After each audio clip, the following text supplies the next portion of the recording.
भक्तों राम राम राधे श्याम। भक्ति भाव विद रेणु रस्तोगी चैनल में मैं आपका स्वागत करती हूँ। तो आज की वीडियो रहने वाली है कि सावन मास में पार्थिव शिवलिंग की हार्दिक शुभकामनाएं, और जिनका जन्मदिन है उनको भी हार्दिक शुभकामनाएं, और जिनकी मैरिज एनिवर्सरी है उनको भी हार्दिक शुभकामनाएं। तो अनंत शुभकामनाओं के साथ मैं वीडियो शुरू करती हूँ। तो आज की वीडियो रहने वाली है कि पार्थिव शिवलिंग हम कैसे बनाएं। तो ये मैंने एक मिट्टी का गमला ले लिया है, तो इसमें मैंने मिट्टी ले ली है। और आप पार्थिव शिवलिंग रोज रोज भी बना सकते हैं, 1008 भी बना सकते हैं, 108 भी बना सकते हैं। और पार्थिव शिवलिंग का नियम होता है कि आज बनाई है तो शाम तक विसर्जन करनी होती है।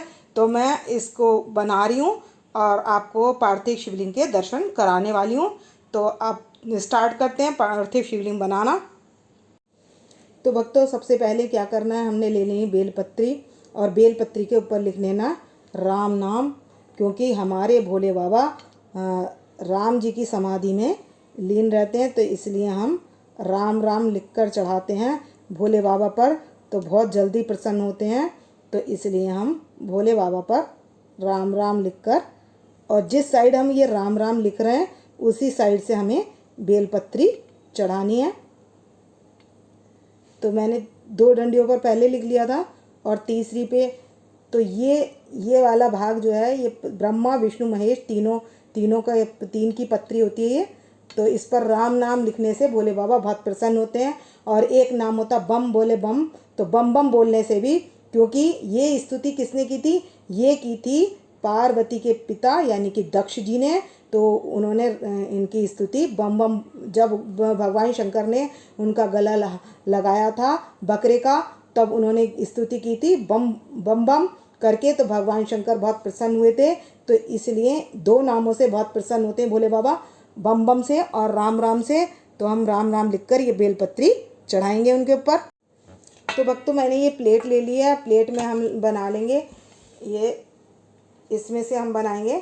तो ये मिट्टी है मेरे पास, तो इसमें से हम शिवलिंग बना लेंगे। तो लिंग बनाना है तो हम बस गोल गोल बना लेंगे जितने भी हमें शिवलिंग बनाने होंगे। तो ये आप चिकनी मिट्टी भी ले सकते हैं और पीली मिट्टी भी ले सकते हैं।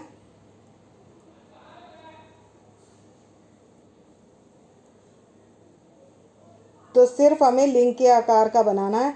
अब वो आपका भाव है, आपको कितना बड़ा बनाना है और कितना बड़ा नहीं बनाना है। तो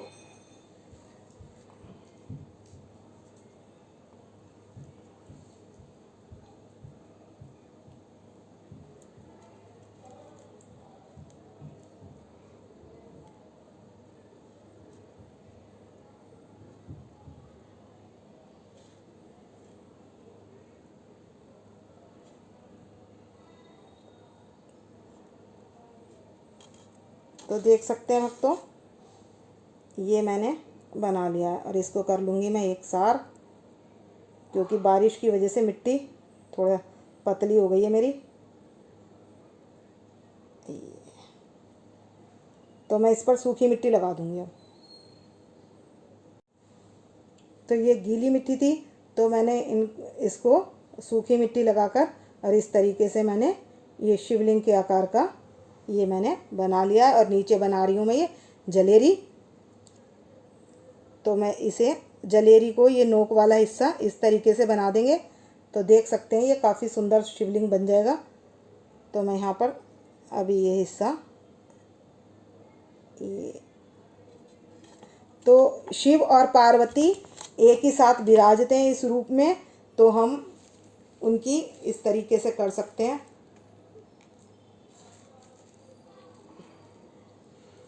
तो भक्तों हमें अगर सर्प भी बनाना है तो हम सर्प भी बना सकते हैं।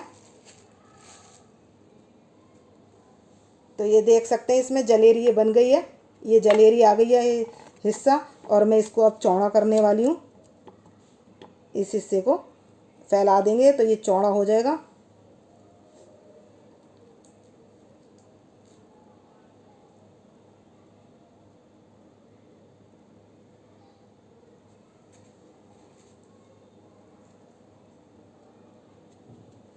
तो ये हमने जलेरी बना लिया। और अब मैं इस पर बना रही हूँ सर्प।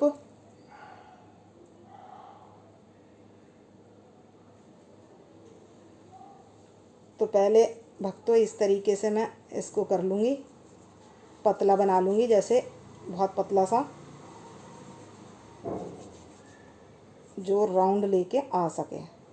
मतलब यहाँ से ये राउंड लेगा और ये मैं हिस्सा चौड़ा कर दूँगी। तो ये मैं इसे, तो भक्तों ये मैंने सर्प को यहाँ पर, तो भक्तों मैं एक ही बनाकर दिखा रही हूँ आपको, और बना तो हमने कई लेनी है, जितनी भी हमारी इच्छा होगी। तो ये मैंने सर्प को बना लिया है। ये हमारी जलेरी हो गई और ये हमारे भोले बाबा की पिंडी हो गई। तो देख सकते हैं। अब मैं यहाँ पर इनका चंदन से करने वाली हूँ श्रृंगार।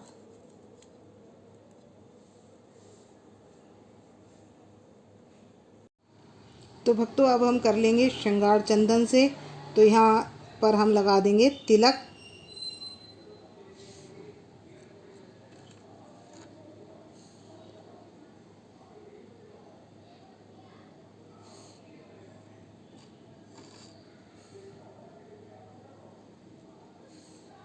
तो मैं इस तरीके से चंदन से इनके तिलक लगा दूंगी।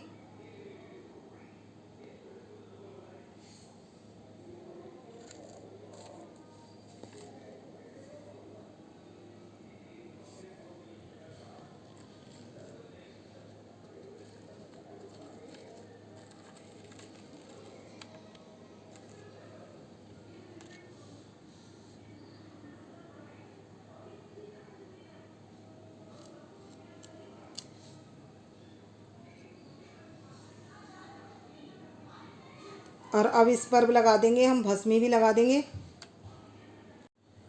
तो अब चंदन से तो हमने तिलक लगा लिया है। अब ये बना देंगे हम तीसरी आँख रोली से।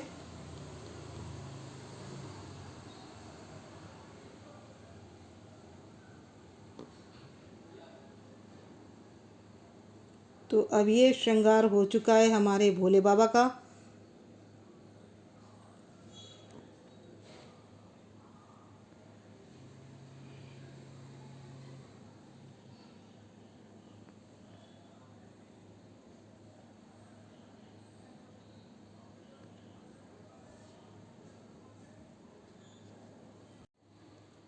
तो भक्तों ये है भस्मी। तो ये हम भस्मी चढ़ा देंगे। तो हम गीली भी लगा सकते हैं, सूखी भी चढ़ा सकते हैं। तो हम ये इस तरीके से भस्म से कर देंगे इनका श्रृंगार भोले बाबा का। तो ये देख सकते हैं भोले बाबा का श्रृंगार हो चुका है भस्म से। तो भक्तों आप देख सकते हैं भोले बाबा की आँख का दर्शन हो रहा है इसमें, साफ साफ देखो भोले बाबा की आँखों का दर्शन इसमें हो रहा है। ऊपर वाले हिस्से में आप देख सकते हैं इस श्रृंगार में दर्शन हो रहा है भोले बाबा का। ध्यान से देखेंगे, ये देखिए। अब यहाँ पर आपको मैं बताती हूँ कहाँ पर, इस वाले हिस्से में आँख का दर्शन हो रहा है। ध्यान से देखिए, मैं इसलिए इसको लगाए हुए हूँ। दोनों तरफ आँखों का दर्शन हो रहा है और ऊपर चंद्रमा का दर्शन हो रहा है। सबसे ऊपर वाले यहाँ हिस्से में चंद्रमा का दर्शन हो रहा है। आप ध्यान से देखें, गंगा का और चंद्रमा का दर्शन हो रहा है। और बहुत ध्यान से देखेंगे तो आपको दिखाई देगी इनकी दोनों आँख दिख रही हैं। ये देखिए, ये बिल्कुल आँख साफ साफ दिख रही है। ये वाला हिस्सा यहाँ पर देखिए, ध्यान से देखिए, ये बिल्कुल आँख दिख रही है। ये पूरे भोले बाबा का बिल्कुल साक्षात, आज तो भोले बाबा साक्षात दिखाई दे रहे हैं। और एक आँख का दर्शन यहाँ हो रहा है हमें, और ये हो रहा है ऊपर चंद्रमा का दर्शन हो रहा है, और ऊपर ये नाग देवता हैं। और जो ये छोटा सा हिस्सा हमें दिख रहा है, ये शिव शक्ति हमारी पार्वती का दिख रहा है। और जटा जूट गंगा दिख रही है। ये वाली हिस्सा, ये वाला गंगा जी का हिस्सा दिख रहा है। देख सकते हैं आप, दर्शन कर सकते हैं भस्मी लगाते ही कैसा इनका रूप आ गया है। और ये हो रहे हैं भोले बाबा के दर्शन।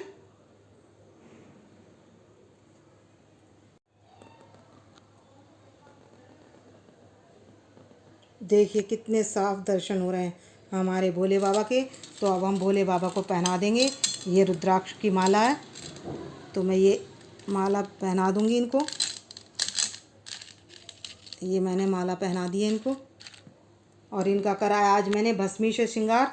तो इनका भस्मी से श्रृंगार करने के बाद हमने पहना दिए इन्हें रुद्राक्ष की माला।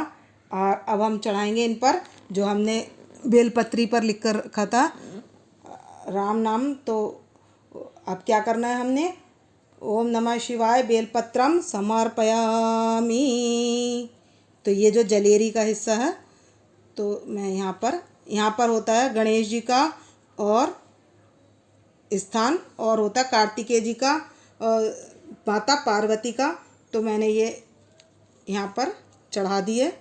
तो जितनी भी होंगी, तो अगर दूसरा हमने चढ़ानी है जैसे बेलपत्री, तो हम क्या करेंगे, दूसरी ओम चंद्रशेखर नमः बेलपत्रम समर्पयामि, ओम रुद्राय नमः बेलपत्रम समर्पयामि, आशुतोषाय नमः बेलपत्रम समर्पयामि, चंद्रशेखराय नमः बेलपत्रम समर्पयामि, ओम नमः शिवाय बेलपत्रम समर्पयामि, ओम आशुतोषाय नमः बेलपत्रम समर्पयामि, ओम वैद्यनाथाय नमः बेलपत्रम समर्पयामि, ओम चंद्रशेखराय नमः बेलपत्रम समर्पयामि। तो यानी कि हम 108 बार बेलपत्री चढ़ा सकते हैं 108 नामों से। तो इस तरीके से हमें बेलपत्री चढ़ाने लेनी है, और उसके बाद हम चढ़ाएंगे भांग धतूरा।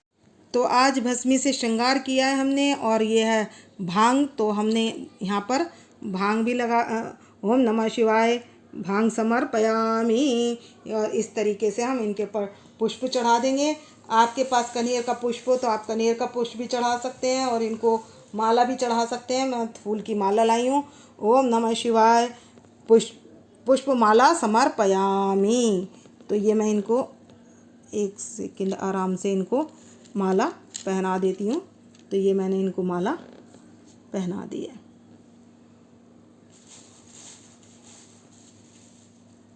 ओम नमः शिवाय धतूरा समर्पयामि।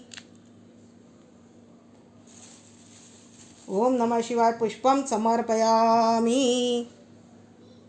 तो पीला पुष्प समर्पित कर दिया है। तो आपके पास अगर सदाबहार के हों कनेर का पुष्प हो तो आप कनेर का पुष्प भी समर्पित कर सकते हैं। तो पुष्पम समर्पयामि। और आपके पास गुलाब के पुष्प हो तो आप वो भी कर सकते हैं समर्पित। तो मैं यहाँ कुछ गुलाब के पुष्प का टुकड़ा यहाँ पर छोड़ दूँगी। और अब हमारे भोले बाबा का श्रृंगार हो ही चुका है। तो ये देख सकते हैं हमारे भोले बाबा का श्रृंगार हो गया है, और कितने सुंदर लग रहे हैं हमारे भोले बाबा। तो और दर्शन मैं आप लोगों को करा ही चुकी हूँ बिल्कुल पास से। तो ये दोनों नेत्र बड़े साफ साफ दिख रहे हैं, और गंगा जी का भी हिस्सा दिख रहा है, और पार्वती जी का भी हिस्सा दिख रहा है ये।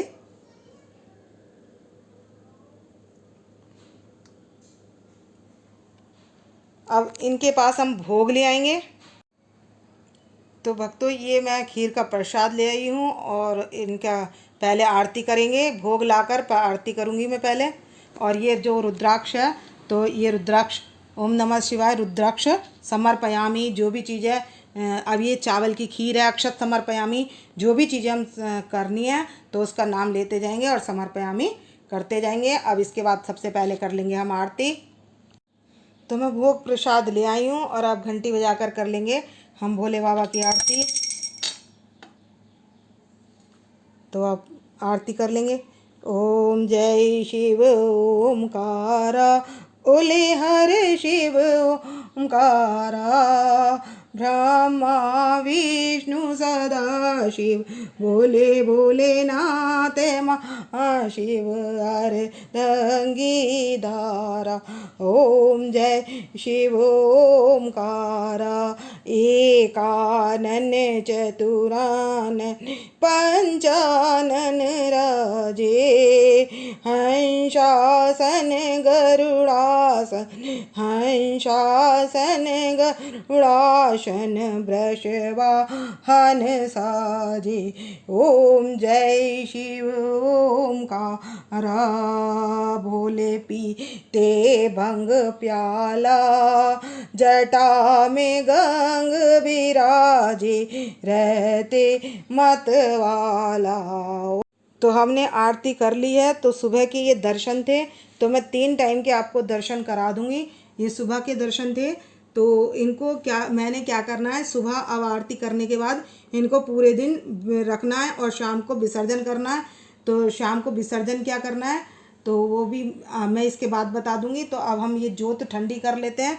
तो यह है शंख का जल, तो मैं शंख के जल से यहाँ पर जोत ठंडी कर लूँगी और सभी को दे देंगे और उसके बाद हम परिवारजन ले लेंगे। और ये है जो भोग लगता है, तो ये मैंने अब दोपहर में बनाया भोग, ये दोपहर के, तो ये दोपहर का भोग है इनका, सोमवार का भोग है ये। तो ये अब हम इनको भोग लगा देंगे। तो घंटी बजाकर हम इनको लगा देंगे भोग और ये 15 मिनट के लिए इनके पास रखा रहने देंगे। तो भक्तों, इसी तरीके से मैंने दोपहर में त्रिकाल पूजा होती है। तो आज मैंने ज्योतिर्लिंग ये बनाए हैं पार्थिव ज्योतिर्लिंग, तो इनके आप दर्शन कर ही चुके हैं।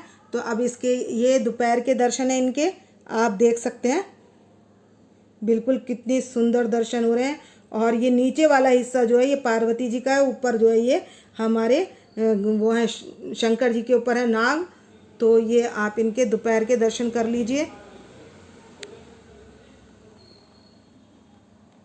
तो दोपहर में भी इसी तरीके से जो त्रिकाल पूजा की जाती है, तो सुबह आरती होती है, दोपहर आरती होती है और शाम को आरती होती है। अब मैं इसके बाद शाम को आरती करने के बाद अब दिखाऊंगी विसर्जन, और आरती की नहीं दिखाऊंगी। तो ये दोपहर तक की तो मैंने आपको दिखा दी है, दर्शन करा दिए हैं, और जोत तो ऐसी शाम को भी जल रही होगी। और तो इस तरीके से हम इनके दर्शन कर सकते हैं, बिल्कुल साक्षात भोले बाबा की आंखों के दर्शन, चंद्रमा के दर्शन। जबकि ये सब चीज़ें मैंने बनाई नहीं हैं, ये सब ऑटोमेटिक हैं। तो ये इस वीडियो को ज़्यादा से ज़्यादा शेयर करें, क्योंकि आज के टाइम में कोई पार्थिव शिवलिंग बना नहीं पाता है। जो बना नहीं पाते हैं वो दर्शन तो कर ही सकते हैं। तो इस वीडियो को ज़्यादा से ज़्यादा शेयर करें। पार्थिव शिवलिंग में साक्षात शिव जी के दर्शन। और ये कुछ मैंने सिर्फ मैंने इनके तिलक लगाया है, बाकी जो ये आइज़ वगैरह जो इनकी बनी हुई है, ये सब ये देखिए बिल्कुल साफ साफ यहाँ पर ये आइज़ जो दिख रही है, ये वाले हिस्से में आइज़ दिख रही है इनकी, ये देख सकते हैं जहाँ मेरी उंगली है, तो यहाँ पर बिल्कुल आइज़ दिख रही है। तो ये सब ऑटोमेटिक बनी है, पूरा ऑटोमेटिक बना है ये सारा कुछ। ये भगवान शंकर की काफ़ी बड़ी कृपा है। मैंने तो कुछ नहीं करा, मेरे को कुछ नहीं आता है, लेकिन हाँ जो भगवान करवा लेते हैं वो मेरे द्वारा हो जाता है। बस मालिक की कृपा समझकर ऐसा मैं कर लेती हूँ। या एक्सपर्ट हूँ, बहुत बड़ी पंडित हूँ, या भजनानंदी हूँ, या नाम जापक हूँ, इतनी बड़ी मैं कुछ नहीं हूँ। सिर्फ इनकी शक्ति है, जो उसके कारण बोल पाना भी और कर पाना भी इन्हीं के सामर्थ्य के अनुसार होता है।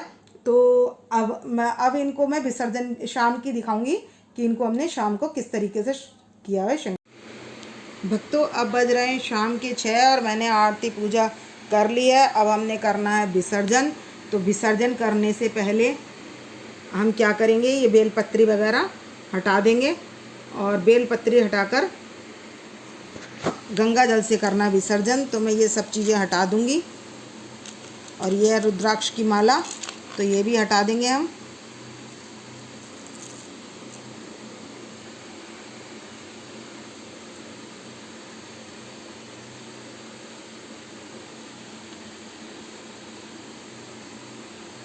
तो जो इनके पास पुष्प वगैरह पड़े हैं पड़े रहने देंगे, और ये इनके दर्शन कर लीजिए अब। और अब मैं इनको विसर्जन करने वाली हूँ। अब कर लेंगे क्षमा प्रार्थना। कर्पूरिकारं करुणावतारं संसारि सारं भुजगेन्द्रहारं सदा वसन्तं हृदयारविन्दे भवं भवामि सहितं नमामि। तो जो भी हमारे से कोई त्रुटि रह गई हो तो भगवान उसको क्षमा कर दे, इसलिए हमें क्षमा प्रार्थना अवश्य करनी चाहिए। और अब मैं पुष्पांजलि भी अर्पण कर देती हूँ। पुष्पांजलि अर्पण करो, ग्रहण करो महाराज, कृपा दृष्टि अवलोकिए, शरण पड़े कीला, 3 बार कर ये पुष्प अर्पित कर देना है और इसके बाद करना है विसर्जन। तो भक्तों, इस लोटे में मैंने पहले गंगा जल डाला और फिर भर लिया सादा जल। तो अब हरि हरि भोले नमः शिवाय, ओम नमः शिवाय, ओम नमः शिवाय, हरि हरि भोले नमः शिवाय, ओम नमः शिवाय, ओम नमः शिवाय। तो अब हमने इनको स्तुति करते हुए कर दिया है विसर्जन भोले बाबा का। तो ये आप देख सकते हैं, आपको ये जो देखो ऊपर वाला हिस्सा, यहाँ पर ये गंगा जी का स्थान दिख रहा है, यहाँ पर चंद्रमा दिख रहा है, और ये जो स्थान दिख रहा है ये दोनों नेत्र दिख रहे हैं, ये वाले दोनों नेत्र दिख रहे हैं। ये तिलक के पास में देख सकते हैं, ये भोले बाबा के बिल्कुल साफ दर्शन हो रहे हैं। तो ये वीडियो ज़्यादा से ज़्यादा शेयर करें जो भक्त दर्शन कर सकें। तो भक्तों, जैसे ये खाली गमला है तो इसको क्या कर सकते हैं, इसमें भी कन्वर्ट कर सकते हैं। और नहीं तो ये 10-5 मिनट बाद क्या होगा, ये अपने आप ही मेल्ट हो जाएगी मिट्टी और ये सब मिल जाएगा। तो हम इसको तुलसा जी को छोड़कर, जैसे हमारे जो भी गुलाब का पौधा है, गेंदे के पौधे में, ये जल हम वहाँ दे देंगे। मैंने ज़्यादा जल इसमें नहीं डाला है, गंगा जल पड़ा हुआ है क्योंकि, तो ये अपने आप इसमें विसर्जित हो जाएगी। तो 10 मिनट बाद ये अपने आप इसमें मेल्ट हो जाएगी। तो भक्तों, ये आधा लोटा भी जल यूज़ नहीं हुआ है। और ये है हमारी शिवलिंग, जो पार्थिव शिवलिंग बनाई थी, तो ये मेल्ट हो चुकी है। और जो ये थोड़ी बहुत रह गई है, तो मैं आपको ये 15 मिनट बाद दिखा रही हूँ कि ये पूरी मेल्ट हो चुकी है। और अब ये भी, जब हम इसको इस तरीके से हिलाएंगे ना, तो ये देखिए सारा अपने आप ही मिट्टी बन जाएगा। तो वो हम इसको क्या करेंगे, गमलों में दे देंगे। जैसे हमारा गुलाब का पौधा है या घीकवार का पौधा है, तुलसा जी को छोड़कर अन्य किसी भी पौधे में इसको हम विसर्जन कर देंगे। और जो हमारी गमले में मैंने शुरू में जो दिखाई थी मिट्टी है, उसमें से हम रोज़ लेकर शिवलिंग बना लेंगे। तो जितनी भी पार्थिव शिवलिंग हमें बनानी हो तो हम बना सकते हैं, सुबह को बनाना। तो ये आज की वीडियो थी 3 टाइम की त्रिकाल पूजा कैसे करें कि पार्थिव शिवलिंग की। तो मैंने पार्थिव शिवलिंग की 3 बार की पूजा विधि इस वीडियो में दिखा दी है आपको। और भोले बाबा के बहुत अच्छे से दर्शन हो रहे थे। तो इस वीडियो का करूँगी मैं यहीं पर एंड। तो आपको यदि मेरी वीडियो पसंद आए तो प्लीज़ लाइक करें, सब्सक्राइब करें और शेयर करना ना भूलें। और कमेंट्स में हर हर महादेव, जिनको महादेव जी के दर्शन हो रहे हैं वो कमेंट्स में हर हर महादेव लिखें और बताएं आपको दर्शन कितने अच्छे हुए। तो भक्तों, राम राम, राधे श्याम।